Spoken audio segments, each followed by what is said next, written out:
اور وَيُرْسِلُ عَلَيْكُمْ حَفَظًا، اور وہ بھیجتا ہے تم پر نگہبان، حفاظت کرنے والے. اور یہ کون ہے حفاظت کرنے والے؟ یعنی فرشتے. اور یہ کون سی حفاظت کرنے والے مراد ہیں یہاں پہ؟ دو طرح کی حفاظت کرنے والے. نمبر 1 جو کرامن کاتبین ہے، وہ بھی تو ایک حفاظت کر رہے ہیں نا، انسان کی نگہبانی کر رہے ہیں. وہ انسان کا سارا کچا چھٹا لکھتے رہتے ہیں سارا دن، ان کا کام ہی ہے انسان کے اعمال کو ریکارڈ کرنا. اور وہ دیکھیں ایک لمحے کی بھی کوتاہی نہیں ہے کہ وہ سو جائیں، وہ ان کو کوئی تھک جائیں، وہ کوئی چھٹی کر لیں، کوئی ایک لمحے کی بھی کوتاہی نہیں. اللہ تعالیٰ نے فرمایا نا وَإِنَّ عَلَيْكُمْ لَحَافِظِينَ كِرَامًا كَاتِبِينَ يَعْلَمُونَ مَا تَفْعَلُونَ، بے شک تم پہ ضرور حفاظت کرنے والے ہیں، معزز لکھنے والے، وہ جانتے ہیں جو کچھ تم کرتے ہو. انسان کے قول فعل سب چیز لکھتے ہیں. اور کیا ہے؟ ایک دائیں اور ایک بائیں طرف. آپ صلی اللہ علیہ وسلم نے فرمایا نا صحیح مسلم میں اور بخاری میں بھی کہ رات کے فرشتے اور دن کے فرشتے تمہارے پاس باری باری آتے ہیں اور فجر اور عصر کی نمازوں میں جمع ہوتے ہیں. تو فجر کے وقت پہ یعنی سمجھ لیں شفٹ ہے ان کی، ایک شفٹ والے جو ہے نا وہ فجر سے عصر تک رہیں گے، دوسری شفٹ والے عصر سے فجر تک رہیں گے. تو جو فجر اور عصر کا وقت ہے اس میں دونوں ظاہر ہے جب بھی ایک ہی شفٹ ختم ہوتی ہے دوسرے آتے ہیں تو ان کو ہینڈ اوور کریں گے تو جائیں گے نا، وہ اس وقت جمع ہو رہے ہوتے ہیں. پھر جن فرشتوں نے تمہارے ساتھ رات گزاری ہے وہ اوپر چڑھ جاتے ہیں، ان کا رب ان سے سوال کرتا ہے، حالانکہ وہ ان سے زیادہ جاننے والا ہے. تم نے میرے بندوں کو کس حال میں چھوڑا؟ اللہ تعالیٰ چاہتے ہیں کہ یہ خود بولیں، یہ بتائیں کہ میرے بندے کتنے پیارے کام کر رہے تھے. وہ کہتے ہیں ہم نے جس وقت ان کو چھوڑا تو وہ فجر کی نماز پڑھ رہے تھے، اور جب ہم ان کے پاس گئے تھے تو وہ عصر کی نماز پڑھ رہے تھے. سبحان اللہ.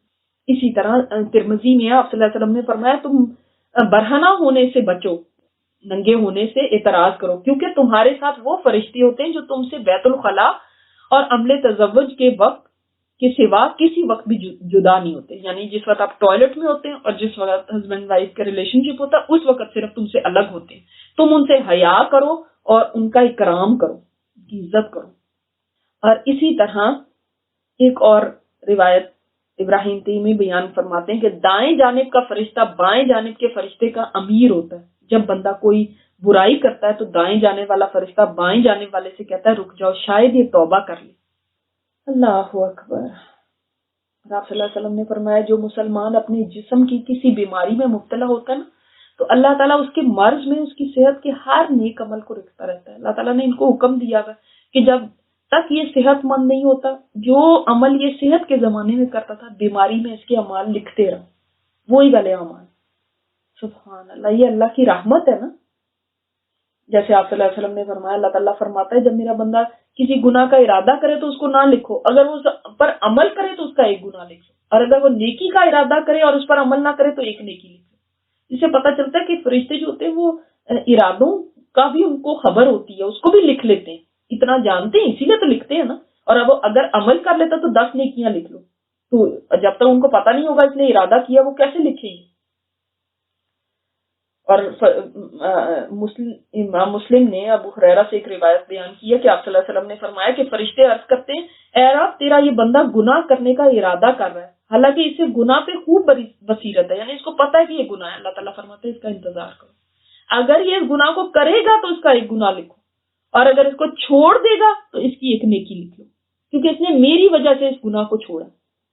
یہ بھی بخاری اور مسلم. اس سے بھی پتہ چلتا ہے کہ ان کو پتا ہوتا ہے کہ اس کے کیا ارادے ہیں. ہاں ایک چیز ان کو نہیں پتا ہوتی، وہ ہے کہ آپ ریاکاری سے کر رہے ہیں یا اخلاص سے کر رہے ہیں، یہ نہیں ان کو پتا ہوتا.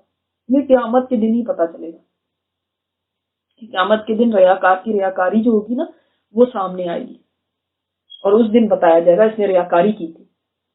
اسی طرح طبرانی میں ہے آپ صلی اللہ علیہ وسلم نے فرمایا قیامت کے دن کچھ لوگوں کو جنت میں جانے کا حکم دیا جائے گا، حتیٰ کہ وہ جب وہ جنت کے قریب ہوں گے اور جنت کی خوشبو سونگیں گے اور جنت کے محلوں کی طرف دیکھیں گے اور ان چیزوں کی طرف دیکھیں گے جو اللہ تعالیٰ نے جنتیوں کے لیے تیار کی ہیں تو ان کو ندا کی جائے گی، ان کو پکارا جائے گا کہ جنت سے واپس آ جاؤ، ان کا اس میں کوئی حصہ نہیں.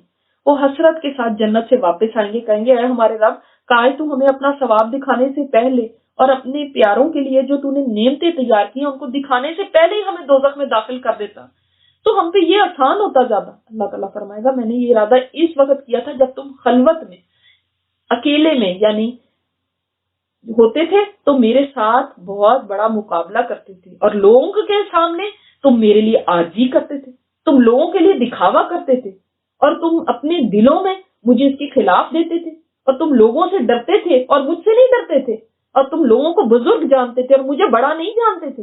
تو آج میں تم کو دردناک عذاب چکھاؤں گا اور تم کو ثواب سے محروم کر دوں گا, اس لیے کہ وہ ریاکار تھے نا.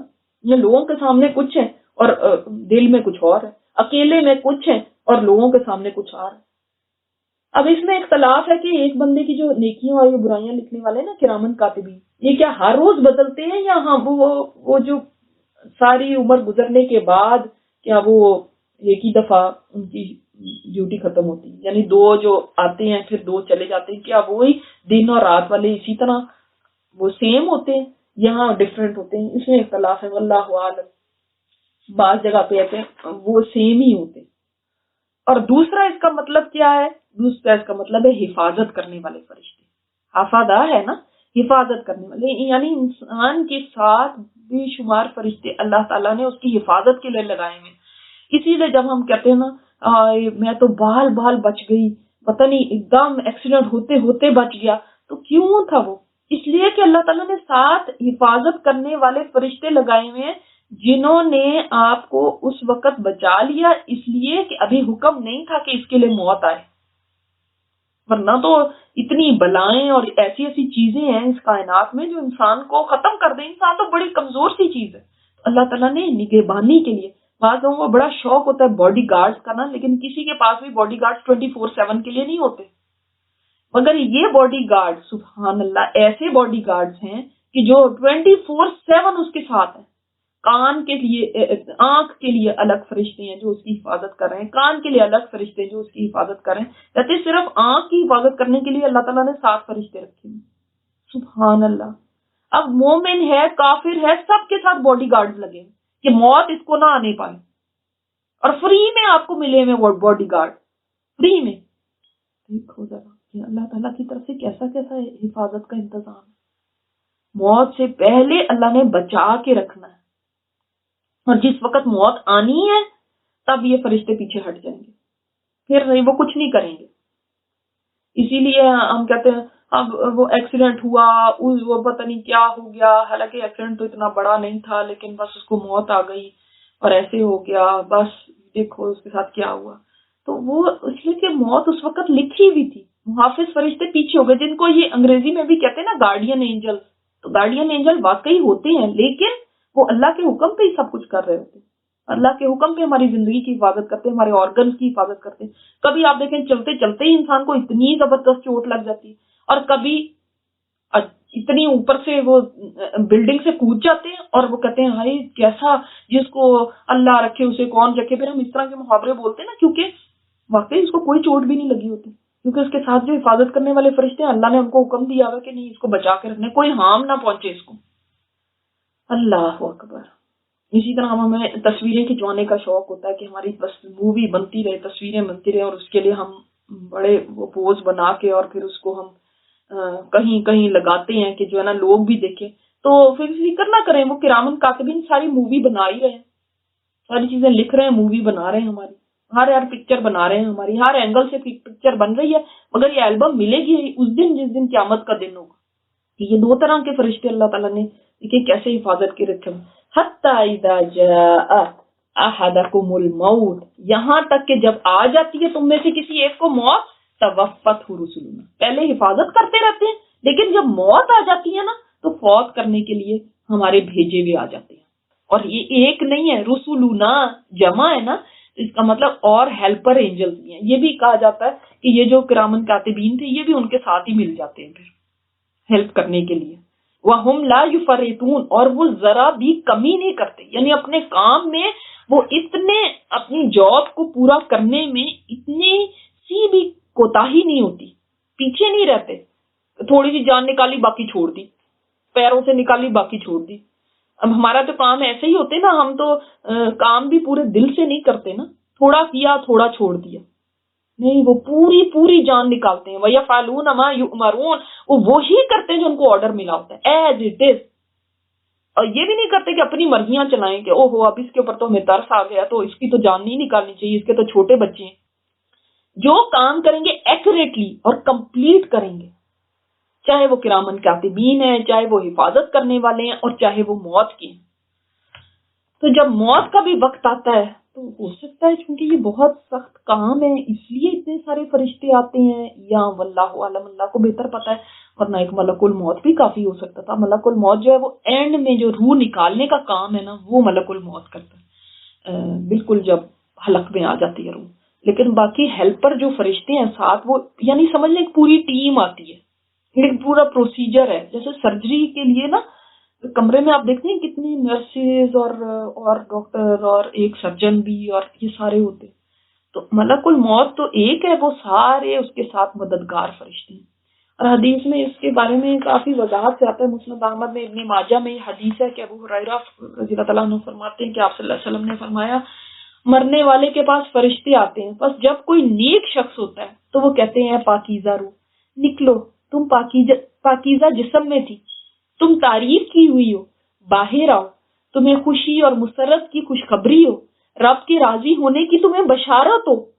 اس کو یوں کہا جاتا رہے گا حتیٰ کہ روح باہر آ جائے. ایسی خوشخبریاں اس کو دی جاتی رہتی ہیں کہ وہ روح جو ہوتی ہے نا، وہ خوشی خوشی باہر نکلنے کے لیے آتی ہے. بٹ اٹس ناٹ ایزی، کیونکہ یہ ایک بہت سخت مرحلہ ہے. یہ روح جو ہے نا گھندی ہوئی ہے، ایک ایک پور میں، ایک ایک بال کے اندر سے روح نکلنی ہے، ایک ایک پور میں سے روح نکلنی ہے. تو یہ آسان مرحلہ نہیں ہے، اس لیے اس کو ذرا بک اپ کیا جاتا ہے، انکریج کیا جاتا ہے، آ جاؤ آ جاؤ، تو وہ ذرا آسانی سے نکل آتی ہے. اللہ اکبر، اللہ موت کا وقت ہمارے لیے آسان کرنا. امرات الموت و سکرات الموت. پھر وہ روح آسمان کی طرف چڑھے گی اور اس کے لیے آسمان کو کھولا جائے گا، پوچھا جائے گا یہ کون ہے. پھر یہ فرشتے نا لے کے آسمانوں کی طرف چڑھتے ہیں، وہاں سے پوچھا جاتا ہے، آسمانوں کے بھی دروازے ہیں، پوچھا جاتا ہے کہ یہ کون ہے، تو وہ بتاتے ہیں کہ یہ فلاں بن فلاں ہے. اب آسمان والے بھی کہتے ہیں کتنی پاکیزہ روح ہے، اس کو خوش آمدید ہو. دیکھیں سبحان اللہ، یعنی انسان کی وہاں تک اکرام ہو رہا ہے نیک روح کا.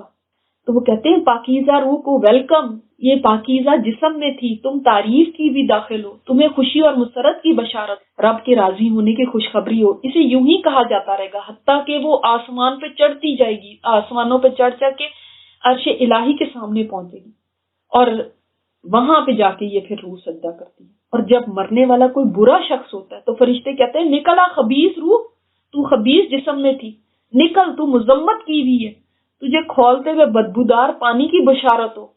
اور اسی قسم کے اور پانی کی اسے یوں ہی کہا جاتا رہتا ہے حتیٰ کہ وہ روح جسم سے نکلے گی. اب ظاہر نکلنے کی اس کو تو نہیں چاہت ہو رہی، لیکن مار مار کے اس کو نکالتے ہیں، پھر سختی سے اس کو نکالتے ہیں. کیونکہ آپ خود سوچیں، کوئی آپ کو کوئی بری بات کا بتا رہا ہو کہ تمہارے لیے یہ چیز ہے، تو انسان کو جانا چاہے گا وہاں پہ؟ کوئی بھی نہیں جانا چاہے گا.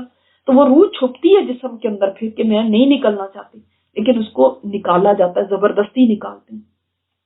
پھر اس کو آسمان کی طرف چڑھایا جاتا ہے، اس کے لیے آسمان کو کھلوایا جائے گا، پوچھا جائے گا یہ کون ہے، پھر بتایا جائے گا یہ فلاں ہے. پھر کہا جائے گا اس ناپاک روح کا آنا نامبارک ہو، یہ ناپاک جسم میں تھی، مذمت کی بھی ہے، واپس ہو جا، تیرے لیے آسمان کے دروازے نہیں کھولے جائیں گے. پھر اس کو آسمان سے بھیج دیا جائے گا، پھر وہ قبر تک پہنچے گی. اللہ اکبر. اور یہ بھی آتا ہے ایک روایت میں کہ امام سیوطی نے اس کو بیان فرمایا ہے کہ جب مومن پہ موت کا وقت آتا ہے نا، تو فرشتے ریشم میں مشک اور پھول ریحان کے گچھے لے کر آتے ہیں، جیسے بکے لے کے آپ کھڑے ہوتے ہیں نا، ہم سوچتے ہیں ہمیں ہی ویلکم کرنا آتا ہے، دیکھیں فرشتوں کا ویلکم کیسا ہے.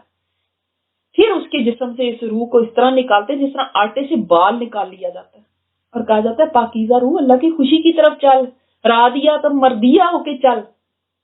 ریشم میں اس کو لپیٹتے ہیں، علیین کی طرف اس کو لے کے جاتے ہیں.